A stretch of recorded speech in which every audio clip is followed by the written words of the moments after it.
की मां जर्मनी से थी और पिता चाइनीज थे। इसकी वजह से उन्हें कई दिक्कतों का सामना करना पड़ा। पूरी तरह से चाइनीज ना होने के कारण उन्हें किसी भी चाइनीज कुंग फू स्कूल में एडमिशन नहीं मिला। इसके कारण उन्हें आईपी मैन से बिग चुंग कुंग फू सीखा, जो अब तक के ग्रेटेस्ट मास्टर्स में माने जाते हैं। आईपी मैन के कारण ही आज पूरे चाइना से सबसे ज़्यादा विंग चुंग कुंग फू का चलन है। बचपन से ब्रूस ली के माता-पिता या परिवार के लोग उन्हें लिटिल फोनिक्स या सेई फोन के नाम से पुकारते थे।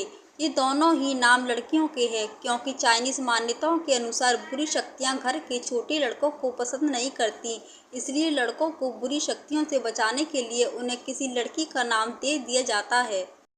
अक्सर कैमरे के सामने शॉट देते समय कई बार शरीर पसीने से भीग जाता था, इसलिए उन्होंने सर्जरी की मदद से पसीने वाली ग्रंथि निकलवा दी थी।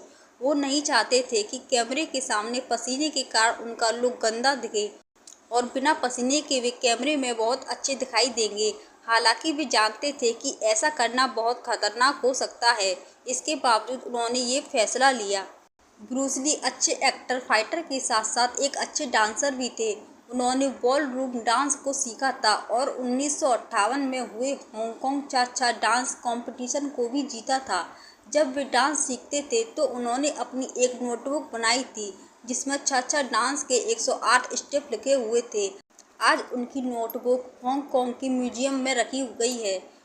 ब्रूस ली कहते थे जब वे 18 साल के थे तब बॉलरूम डांस इंस्ट्रक्टर बनना चाहते थे। ब्रूस ली की मां कैथोलिक थी और पिता बौद्ध धर्म को मानते थे, इसलिए इनकी परवरिश दो धर्मों के बीच हुआ था। माता पिता के अलग अलग धर्म को माने जाने के बाद भी उन्होंने कभी भी ब्रूस ली को मजबूर नहीं किया। वो किसी भी धर्म को अपनाने के लिए स्वतंत्र थे। कहा जाता है कि ब्रूस ली की मां उन्हें चर्च ले जाकर जाती थी और वे कैथोलिक स्कूल में भेजे जाते थे।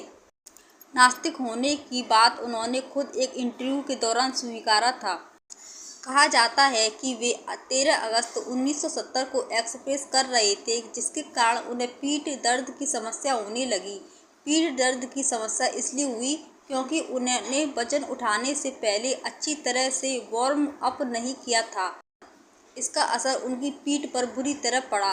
इस दर्द के कारण डॉक्टर ने उन्हें कह दिया था कि वे पहले की तरह कभी मार्शल आर्ट नहीं बन पाएंगे। आगे यह पीठ दर्द उन्हें हमेशा सताता रहा। ब्रूस ली की मौत कैसे हुई, इसके कई अलग अलग तथ्य हैं। हालांकि कभी भी पक्के तौर से नहीं कहा जा सका कि असल वजह क्या थी। कहा जाता है कि ब्रूस ली को 10 मई 1973 को सिर दर्द की शिकायत हुई।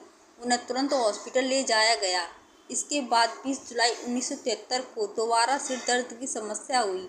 इसके लिए उन्होंने सिर दर्द की दवाई ली और छोटी सी झपकी लेने के लिए चले गए। इसके बाद वे कभी नहीं उठे। जब तक एम्बुलेंस पहुंचा उसके पहले ही ब्रूस ली की मौत हो चुकी थी।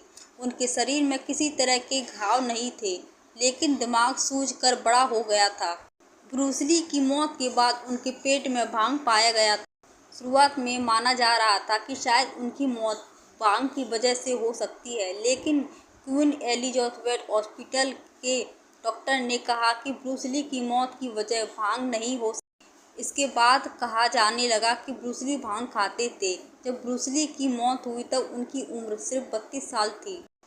ब्रूस ली इतने तेज थे कि कहा जाता है कि उन्होंने 1962 में उन्होंने अपने प्रतिद्वंदी को 11 सेकंड में 15 घूंसे व एक लात मारी थी। उनके अंदर एक सेकंड के 500वें हिस्से में किसी को भी पंच करने से ताकत थी। इसके अलावा वे 6 इंच मोटी लकड़ी को आराम से तोड़ सकते थे। उन्होंने जेम्स कार्बन के सामने 60 किलो के पंचिंग बैग को एक साइड किक में तोड़ दिया था। ब्रूस ली की ताकत और उनकी तेजी हमेशा लोगों को हैरान करने वाली थी।